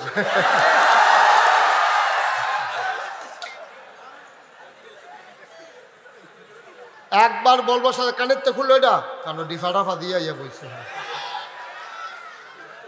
দেহায় দেহায়। হ্যাঁ, আমিন বলেন। ওই যে মোবাইল ধরে রাখছে আপনার পিছনে, একটা মোবাইলও দয়া করে ধরবেন না। আপনি ওয়াজ শুনতে আসছেন, আপনি মনোযোগের সাথে ওয়াজ শুনেন। আপনি যদি আবার মোবাইলের ভিতরে চাইয়া থাকেন তো সারা জীবন তো ভিতরে দেখলেন, তো আমি বাড়ি শিখিতা তাই ভিতরে থাকতাম, এটাই ভালো আসিল নাকি? হ্যাঁ, দয়া করে দিকটা কেউ শব্দ করবেন না। এই যে ভাই, আরে আপনি চুপ করাইতে গিয়ে তো আরো কথা বেশি কর। আপনি চুপ করার লাগতো না, এই চুপ করার লাগতো না, বসেন। একটা শব্দ হবে না, তিন পতন নিস্তব্ধতার মাঝে কথা হবে। আর মিডিয়া নিয়ে সব জায়গায় অভিযোগ। ভাই, আপনার এই চান্দিনা মাহফিলটা এখন আমেরিকা থেকে দেখতেছে, আপনি বুঝেন? এখন এটা ব্রিটেন থেকে, জার্মানি থেকে, দুবাই থেকে, সৌদি আরব থেকে, মালয়েশিয়া থেকে এখন এটা সরাসরি চলে যাচ্ছে। ওরা অনেকেই শুনতেছে, দেখতেছে। তা আপনি যদি এই ফিলুইয়াফানা করেন যে হ্যাতে হ্যাঁ বইয়া দেখতে গেলে আমরা লগে বইয়া দেখতাম পারি না, না ফিলুইয়াফানা করি। একটু কথা বলেন না আপনি, আবার কথা কয় বোকার মতো। আপনি কথা বলতে বলছি, সবাই কনা আমিন। দয়া করে একটু সুযোগ করে দিতে হবে। জায়গা অনুযায়ী আপনারা লোক বেশি হইছেন, এটা ভালো। মাহবুব ভাই, আমাদের মাহবুব হুজুর দাওয়াত দিছিল ঘর ফিসে একজন, আপনারা আইয়া পড়ছেন হাফটা, এর লেগে একটু সমস্যা হয়েছে। সামনের বছর বুঝ করে ইয়া করবো, আয়োজন করবো ইনশাআল্লাহ। এটা অনেক বছর পরে শুরু করছে তো, উনি পরীক্ষামূলক চলে না, উনি পরীক্ষামূলক ছাড়ছে আর কি। দেখি কি নমুনা, দেখছে ভালোই প্যাসেঞ্জার পাওয়া গেছে, সার্ভিস চলবো ইনশাআল্লাহ। আল্লাহ যেন কবুল করে, সবাই পড়ি আমিন। জোরে পড়েন। শুধু আমার দিকে তাকাই থাকবেন, হ্যাঁ, মাছের মতো নিষ্পলক নয়নে, খরগোশের মতো কান খাড়া করে। এই যে ঘুরে বসেন, এদিকে এদিকে ঘুরে আমার দিকে ঘুরে বসেন। এই মোবাইলটা রাখেন, পকেটে ঢুকান। এই পর্যন্ত 5 বার না 6 বার ধরছে, এটা লইয়ে যাবো কমেন্ট। আমিন কন, জোরে কন। উনি কইছে, উনি আবার কারবার দেখছ, সাইডগুল দিয়ে গুছাই আনছে, আন্না দিই বাত্তির তলা আন্দায়। মার হাবা কন। আমি অনেক মাহফিলও সেটিং চেঞ্জ করে লাইছি, মঞ্চে বইয়া যে কথা কয় না, তারারে নামাইয়া কথা কইনারে উড়াইয়া তারারে নিচে বয়াইছি। আমি আশা করি এই কাজ এখানে করা লাগবে না। আপনারা যারা বসছেন আশা করি আওয়াজ করবেন ইনশাআল্লাহ। আল্লাহ যেন কবুল করে, সবাই পড়ে আমিন। অনুগ্রহপূর্বক যেই ভাই এখন আওয়াজ করছেন, চিৎকার দিছেন, এটা দয়া করে করবেন না। আপনার কাছে অনুরোধ, আপনি একজনের চিৎকারে যে কত বড় ক্ষতি হয় এটা আপনি বুঝেন না, এটা আপনি বুঝেন নাই। আপনারে বুঝলে, আপনারে পিটাইলেও আপনি এই আওয়াজ করতেন না। আপনি চুপ করে শুনেন, শুনতে পারবেন। চুপ করে শুনেন, আপনি শুনতে পারবেন। আওয়াজ করলে আপনি শুনবেন কেন? আপনি নিজেই তো একটা আওয়াজ। একটু পরে পরে একটা চিৎকার করে, আপনি ইশারা ইঙ্গিতে অথবা মোবাইলে কারো মাধ্যমে জানান। এত বড় একটা চিৎকার করলে মাহফিলটা আর থাকে কিছু? একদূর বিবেক তো খাটাইতে হবে ভাই। আপনি শুনেন না বলে সবার মাহফিলটা ধ্বংস করে দেবেন? আপনি কান খাড়া করে এদিকে ফিরে তাকান, খেয়াল করেন, বাড়ির চিন্তা ছেড়ে দেন। চিন্তা করতে আছেন দোহানটা জানি তেনটি বন্ধ করছি, নি তো শুনবেন কেমনি? খেয়াল করে শুনেন। যে আওয়াজ হচ্ছে শোনার তো কথা, আমি তো শুনতে পাচ্ছি ক্লিয়ার। এখানে কয়জন মানুষ হয়েছেন আপনারা? আমি খালি মুখে ওয়াজ করলেও তো আপনারা শোনার কথা। বলেন সুবহানাল্লাহ, বলেন আলহামদুলিল্লাহ, বলেন আল্লাহু আকবার। শুকরিয়া আদায় করলাম কার? জোরে বলতে হবে কার? এটা আপনি বন্ধ করেন, বন্ধ করেন। এটা শুকরিয়া আদায় করবো কার? করে যাব কার? লস না লাভ? কম না বেশি? প্রমাণ আছে নাকি নাই?